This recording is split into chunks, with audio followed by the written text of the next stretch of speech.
Hello, my Star Atlas family. It's me, the Metaverse Explorer, and I'm back again to update you on what's happening in the Star Atlas Metaverse. As always, every video at least once a week. So they have recently released their second in-depth weekly project report. What do they talk about? They talk about the showroom, they talk about the Galactic Marketplace, the system polish, and the Scream module that should be coming out fairly later.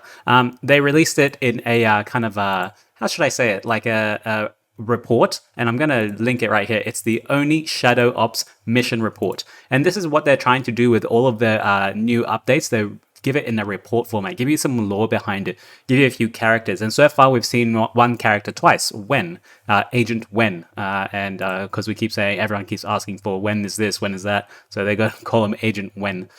So let's have a look at this report, shall we? Thank you very much for watching.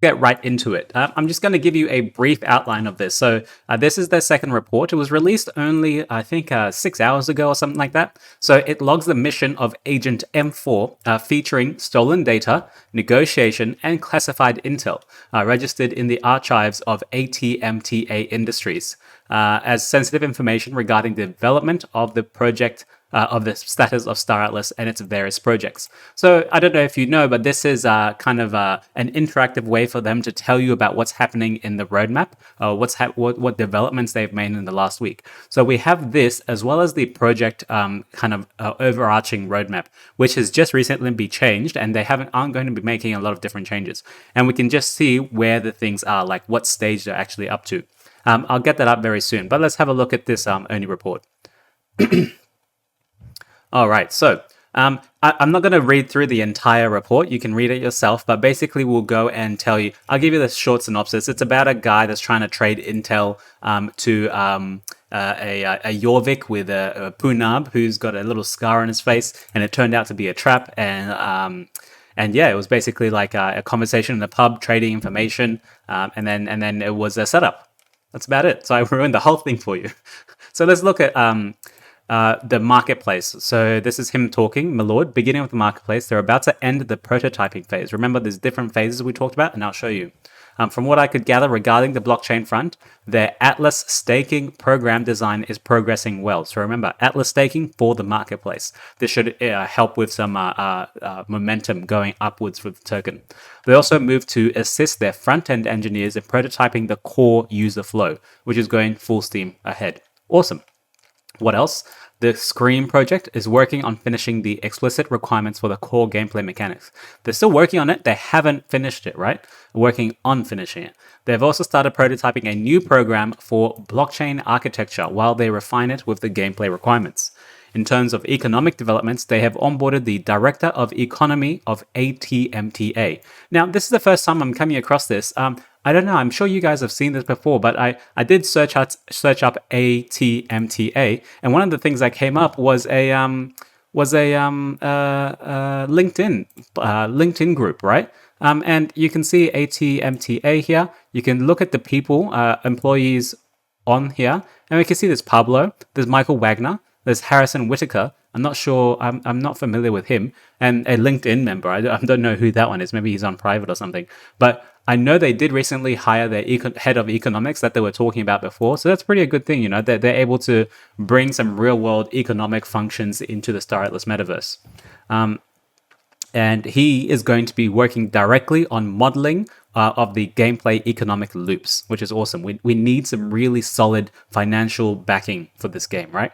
Because this is going to be a huge ass game. You got to start out very strong. With a strong basis, strong fundamentals. Finally, I uncovered that they are adding more functionality to Webgl prototypes, and that they have also onboarded an additional front-end Webgl developer to the project. Awesome. So at least they've already started hiring people to pivot to the Webgl part of the game that they're going to release. So remember, the Star Atlas game is like 3 years away. Until then, we have the mini game, which is now pivoted to being an interactive Webgl mini game. If you're on Solana, think about like DeFi Land or some of the other cartoony slash interactive protocols on Solana. Let's keep going. Any other bolts? Now they did see this. This is a what was this? I'm going to say he managed to get some game design and concept art. Where is this? Once the basic, he managed to acquire this from their database. So this is a picture of the terrain. All right. So you can see here on the left-hand side, there's some kind of structure. I don't know if this is the showroom, because this actually wasn't in the showroom that we saw, right? There wasn't anything there. Maybe it was the bridge going all the way to the Titan ship, but we didn't see this before, right? You can look at the differences here. They're saying, let's read the description. It's modular cliff system built and alpha set pieces placed.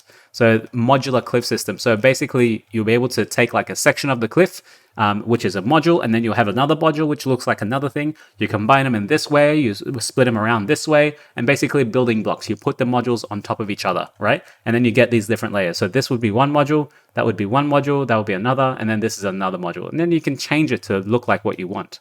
And this is a similar picture, with different looks to it. Okay, look at the bottom here, that stops there, that keeps going, and that stops right there. So that's probably a whole nother module, and that's a whole nother module as well. So awesome to see. What else? The system polishing work has also had improvements. They managed to further update the terms of service and the privacy policy format.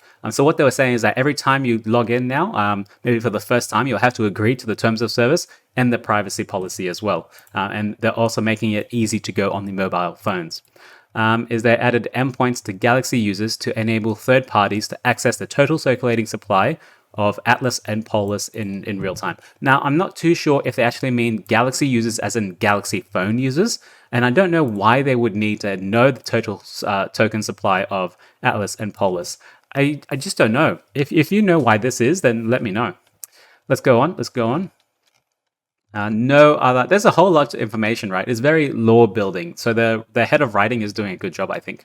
And funny enough, the guy had a Thrill of Life, Busan Thrill of Life, which is one of the ships that they just released. Pretty good ship. Let's go ahead and summarize all of this, shall we? So they talked about the showroom alpha. Actually, they did say something that was new, right? We might see the new save load feature complete any day now. Now, I hadn't heard about this before. I didn't know you could save and load in the showroom. Why? If everything's on the blockchain, it should already be saved as soon as you do it, right?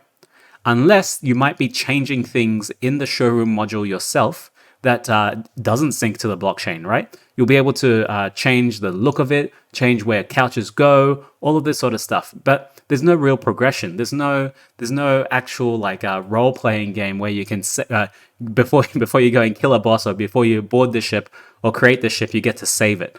That's not how it works, especially when you integrate the blockchain. So this is the first time I'm seeing the save and load function. I'm really interested to see what exactly we'll be saving. It'll be the showroom, right? That's the only thing they'll be releasing that we can save. But why would we need to do that, right? I don't understand. The user interface modules are in good progress. They'll integrate this into the terminal systems, and that's it. Let's keep going all the way down to the showroom, the updates. They'll start to work on the terminal system and start integrating it into the game and into the pipeline, working on the basic gameplay features, save loads, and loading of the game on the start.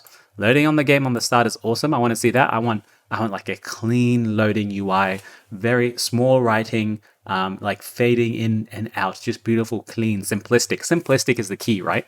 That's what makes it amazing. Like look at Elden Ring, very simple UI, and that is going crazy. People love it. They're working on the alpha quality for all environment departments, level, art, props, vegetation, lighting, special effects, VFX, mock-ups creation for all features and their integration to the game, wireframes, etc. Marketplace program is done. That's good to know. Atlas staking program in progress. So I don't know if they'll need to get finish the staking program and then get that audited as well. We'll find out. Assisting the front-end engineers in prototyping core user flow. Awesome. Thank you for thinking about us. And they're doing this for the second week. We'll start implementing strategy for user testing in the prototype. So they'll need people to test it, hopefully on DevNet. Third week of prototyping core user flow. Fine. Polishing. The terms of service we know. Mobile optimization, awesome. Third-party access we know. I don't know what this means. It's a bit of a programming talk. Redesign of Play.Star Atlas menu system to enhance user experience. I didn't think it needed user experience, but hey, if you can make it better, sure. But hopefully you don't put too many resources here. You put it to something else that might yield us better results. Enhanced analytics with Amplitude. Not sure who Amplitude are. We should look at them. And cookie enhancements. Awesome. They do know that the player net worth issues are, there is an issue of the player net worth on the profile. Badges sometimes are not available on player profiles, and ships can't be withdrawn from Faction Fleet if a rent account is missing. So this is a huge problem that we're seeing in Star Atlas at the moment. So to create, to make a new account or to interact with a new token for the first time, you'll have to create an account in Solana, in your wallet, that those tokens can go to. If it's an NFT or if it's a token, right? You need some place to store it, and that's the account. When you create the account, typically it's 0.002 Solana, which is not too bad. But for all those DeFi or degens you touch, every new NFT you touch, every new token you touch, that's a new Solana account. But don't worry, you can close that account once you've gotten rid of your NFTs or gotten rid of your tokens, and there's none in there, the account's empty, you can close that account and collect that fee back. Right? So they're saying the ships can't be withdrawn from Faction Fleet if their rent account is missing. So that means someone had the account, right? They closed the account, but they still had that NFT staked. They still had that ship staked. Now they can't go back into their account to unstake their NFT, right? Because that account that they created doesn't exist anymore. The NFT is stuck there. It's like it's over a pond. You got to bridge that gap to the account before you can bring your NFT across. Scream. I didn't think there was a lot of update with Scream. Economic design is in the R&D. Prototyping, everything, prototyping. They're defining explicit requirements for core gameplay mechanics, which means they're in one of the earliest stages of developing this, right? They haven't started doing anything. They're only defining it. They're defining the core gameplay mechanics. They only started discussing this and talking about this now. So there's a whole lot of time before we actually see something.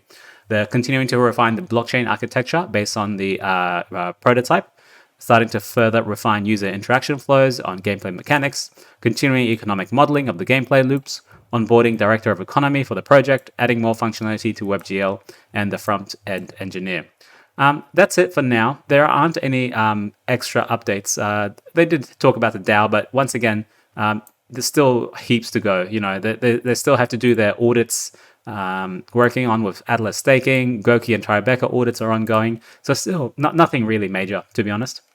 That's it for now, guys. Let's have a look at some of the other things. Let's have a look at the lending and borrowing of Atlas and Polis at the moment. So let's look at Atlas price, right?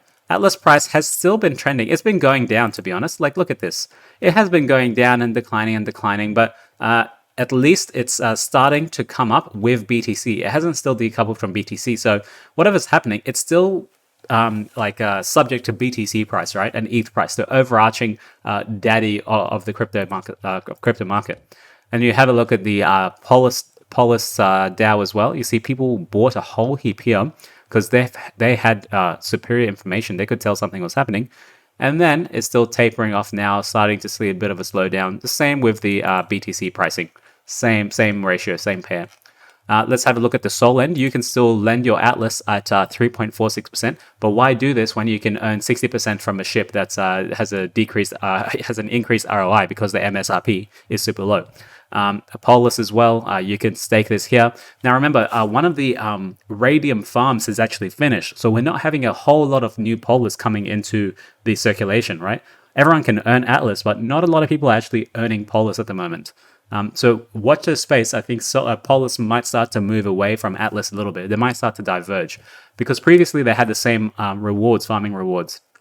There was USDC Polis, and Sol Polis or Ray Polis, and then you had rewards in Ray or rewards in Polis. I think one of them has recently finished. So let's see how this actually changes. So you can lend your USDC here, borrow some Atlas, and buy a ship with that at a decreased ROI. So what actually happens? You're able to earn Atlas with the same amount that you borrowed. So if you have to sell your ship, you still get your Atlas back. You can pay off your loan, and then you can still take out your USDC. But the problem is, think about your opportunity cost for your USDC. Is it better for you to be you only earning 0.12%? should you be earning 20% with UST on Terra blockchain, right? Which one's actually better for you? 20% sounds pretty good, and it's pretty stable. It's pretty safe. That's it for now. I'm going to stop it here. Thank you very much for watching. Appreciate your time as always. I'll keep you updated on whatever's happening in Star Atlas. Thanks. Ciao.